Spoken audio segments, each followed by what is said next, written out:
क्या चाहते हैं कि क्या होना चाहिए, निज़ाम कैसा होना चाहिए? हम ये चाहते हैं पेट्रियार्की ना हो इस कंट्री में, रिगार्डलेस ऑफ देयर जेंडर, सारे हकूक हासिल हो, जॉब करने का, करियर चूज करने का, घर से बाहर निकल के सेफली घर वापस आने का। घरों में कितने रेप्स हो रहे हैं, रेप का कन्विक्शन रेट इज 3%। क्यों डोमेस्टिक वायलेंस के अगेंस्ट पाकिस्तान में लॉ पास नहीं हो रहा? मेरा एहतजाज ये है, डोमेस्टिक वायलेंस के अगेंस्ट लॉ पास करें। तो हमारा तो एहतजाज उसी बात के अगेंस्ट है कि जब हम बाहर निकलते हैं, एक नॉर्मल सी बात के लिए एक पीसफुल प्रोटेस्ट करना किसी भी सिटीजन को अलाउड है in any society, in any religion, in any country. तो ये हमारा तमाशा देखने, हमारे कपड़े देखने, हमें देखने क्यों आ जाते हैं? क्यों हमें हरासा फील कराया जाता है सिर्फ हमारे जेंडर की वजह से? This country, this society is regressing और हमसे ज़्यादा बुरे हालात जेंडर डिस्क्रिमिनेशन में सिर्फ अफगानिस्तान के हैं, तो आप अंदाज़ा लगा लें। पेट्रियार्की सबसे बड़ा मसला ही पेट्रियार्की है, जिसमें एक जेंडर को लगता है कि वो सुपीरियर है, औरतें शायद कमतर हैं। की वजह से सारे मसाइल हैं जो रेप, ऑनर किलिंग और हरासमेंट और कैट कॉलिंग चीज़ों पे केसेस नजर आते हैं, वो सारे तो बेसिक मसले पेट्रियार्की का, इस पितरशाही का नतीजा है। अस्सलाम वालेकुम, आप देख रहे हैं लीडर टीवी और मैं हूं यानी फैसल और मेरे साथ दो लड़कियां मौजूद हैं जो औरत मार्च का हिस्सा हैं।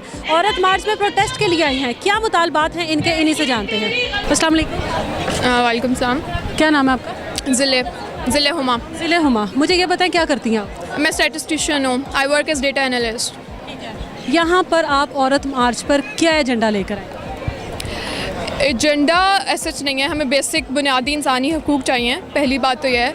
And being a statistician I know कि this country, this society is regressing, nothing is getting better, क्योंकि gender parity index which shows gender discrimination in a society, उसमें पाकिस्तान का number was among 140s in 2018 and 2019 and then it got worse in 2020 और 2021 के statistics के according Pakistan is at 153rd out of 156 countries और हमसे ज़्यादा बुरे हालात जेंडर डिस्क्रिमिनेशन में सिर्फ अफगानिस्तान के हैं, तो आप अंदाज़ा लगा लें। अगर आप अपनी and women are 50% population of this country, अगर आधी आवाम को राइट्स हासिल नहीं है, आधी आवाम को आप घर बिठा देंगे, आधी आवाम को अपने करियर की चॉइस नहीं होगी, आधी आवाम ओप्रेस्ड होगी, आधी आवाम हरासमेंट, कैट कॉलिंग और तशद्दुद का निशाना होगी, तो फिर क्या ही ये मुल्क तरक्की करेगा? मैं तो ये बताएं कि आप पाकिस्तान से ही हैं? बिल्कुल, डे वन से, शुरू से पाकिस्तानी है ना आप? मुझे ये बताएं कि पाकिस्तान में फ़िलहाल औरतों को जो दरपेश मसाइल हैं उनमें टॉप पर कौन सा?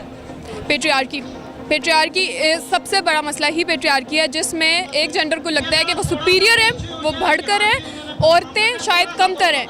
इसकी वजह से सारे मसाइल हैं जो रेप, ऑनर किलिंग और हरासमेंट और कैट कॉलिंग और जितने सारे आपको इश्यूज़ और जिन चीज़ों पे मसाइल और जिन चीज़ों पे केसेस नज़र आते हैं, वो सारे तो इन्हीं इस बेसिक मसले पेट्रियार्की का, इस पितरशाही का नतीजा है। वो तो सारे कॉन्सिक्वेंसेस ऑफ दिस। क्या चाहते हैं कि क्या होना चाहिए, निज़ाम कैसा होना चाहिए? हम ये चाहते हैं पेट्रियार्की ना हो इस कंट्री में। हम ये चाहते हैं कि इस कंट्री में हर शहरी को, इट्स 2022, खुदारा हर इंसान को उनके gender, regardless of their gender, सारे हकूक हासिल हों, जॉब करने का, करियर चूज़ करने का, घर से बाहर निकल के सेफली घर वापस आने का। कोई उन्हें रोड पे देखा है आजकल लड़के भी महफूज नहीं। आपने कभी ये सुना है लड़के, बच्चे, 2 साल का बच्चा, 3 साल का बच्चा महफूज नहीं है? हाँ, एग्जैक्टली। लड़के किससे महफूज नहीं है? लड़कों से, मर्दों से। बच्चे किससे महफूज नहीं है? मर्दों से। तो मसला किस जेंडर के साथ है? मर्दों के साथ। They are creating violence. हम उसके अगेंस्ट ही तो एहतजाज कर रहे हैं कि क्यों। आपने ये सुना कि एक ख्वाजा सरा ने मर्दों को ट्रैप करके अपने घर बुलाया और उसकी नाजेबा वीडियो बनाई? ख्वाजा सरा भी इसमें शामिल है, उनके बारे में क्या कहें? देखिए, पहली बात तो ये आपको ये एडमिट करना पड़ेगा। अगर आप ये लिंक करें उनके ख्वाजा सरा होने से कि आप एक क्राइम को ले रहे हैं, क्राइम के खिलाफ तो हर कोई यहाँ खड़ा होगा। यहाँ पर जितने भी ख्वाजा सरा अगर इस तरह की कोई क्राइम करेंगे तो यहाँ पर सारे लोग उसके खिलाफ खड़े होंगे। मैं नेम ड्रॉपिंग। औरतों को क्यों टारगेट किया जाता है? औरत मार्च में आई औरतों को क्यों टारगेट किया जाता है? उनके लिबास की वजह से, उनके ये स्लोगन्स की वजह से क्यों टारगेट किया जाता है? औरत मार्च में आप आ रहे हैं, मीडिया आ रहे हैं, तो हाईलाइट हो रहा है। औरतों को तो टारगेट रोज किया जा रहा है इस मुल्क में। नूर का एक केस हाईलाइट हो गया, वरना रोज़ कितनी औरतें हैं जिनको घरों में तेज़ाब डाल देते हैं, तलाक दे देते हैं, मारते पीटते हैं, घर से निकाल देते हैं, हड्डियां तोड़ देते हैं, कत्ल कर देते हैं, रेप कर देते हैं। घरों में कितने रेप्स हो रहे हैं? आपका तो रेप का conviction rate is 3% conviction rate है, बाकी 97% कहाँ है? तो मसाइल तो औरतों के साथ रोज़ हो रहे हैं, आज के दिन तो सिर्फ हाईलाइट हो रहे हैं, आज के दिन तो सिर्फ नज़र आ रहा है। इसी नज़र आने को कहा जाता है कि औरतों की वजह से औरतों को हरासा किया जाता है। ये पॉइंट्स हैं जो यहीं पे रेज होते हैं। हरासा करने का अगर आपने मुकदमा डालना है तो विक्टिम्स पे क्यों डाल रहे हैं? जो हरासा कर रहे हैं हरासर्स पे क्यों नहीं डाल रहे हैं? कि नए जो कानून पास हुए हैं औरतों के लिए कि औरत को कोई हरासा करे तो फौरी तौर पर FIR। आई एम सॉरी, कानून पहली बात तो ये जो थोड़े बहुत पास हो भी गए इम्प्लीमेंट नहीं हो रहे। मैंने खुद भी PTI को वोट दिया था और मैं सबसे ज़्यादा मेरा प्रोटेस्ट PTI के अगेंस्ट है एट दिस पॉइंट, क्योंकि दे आर इन गवर्नमेंट। और मेरा पॉइंट ही यही है कि डोमेस्टिक वायलेंस किस मज़हब में, किस माशरे में, किस मुल्क में डोमेस्टिक वायलेंस इज़ राइट, क्यों डोमेस्टिक वायलेंस के अगेंस्ट पाकिस्तान में लॉ पास नहीं हो रहा। मेरा एहतजाज ये है डोमेस्टिक वायलेंस के अगेंस्ट लॉ पास करें, क्योंकि डोमेस्टिक वायलेंस पाकिस्तान में हर middle class to lower middle to upper to elite हर क्लास में। मुझे बताओ कि बहुत सी औरतें भी हैं जो औरत मार्च में आने वाली औरतों को सपोर्ट नहीं करती, तकरीबन 80% होंगी वो कि जो नहीं करती हैं support. First of all your percentage is baseless. ये नहीं, आपके अंदाजे में कितनी नहीं होंगी? There is no study conducted on finding कि कितनी औरतें किस चीज़ को सपोर्ट। कुछ बीच में से कुछ होंगी जो आना चाहती होंगी मगर नहीं आ पाती। एग्जैक्टली तो जो नहीं आ पा रही हैं वो उसकी वजह भी तो ऑपरेशन और पेट्रियार्की है ना। हम तो उनके लिए भी आ रहे हैं कि जिनको इस हद तक भी इजाज़त नहीं है कि अपनी मर्जी से किसी पीसफुल प्रोटेस्ट में जा सकें, तो क्या क्यों नहीं है? मर्दों को तो जो ज़रा सी बात होती है प्रोटेस्ट करने बाहर निकल जाते हैं। क्रिकेट का मैच हार जाते हैं तो मर्दों को इजाज़त है सड़क पर जाके एहतजाज करने की। क्रिकेट का मैच जीत जाते हैं तो मर्दों को इजाज़त है सेलिब्रेट के सड़क पर खड़े होकर नाचने की। तो औरतें जब सड़क पे आती हैं तो मसला क्रिएट हो जाता। क्यों 2022 में भी जेंडर इतनी इंपॉर्टेंट बात है? औरतों को भी इस तरह से सेलिब्रेट करना चाहिए। क्यों नहीं? किसी भी इंसान का दिल चाहे, कोई भी इंसान है, उसका कोई भी जेंडर हो, वो सेलिब्रेट कर सकता है या कर सकती है, उस पर एतराज़ नहीं होना चाहिए।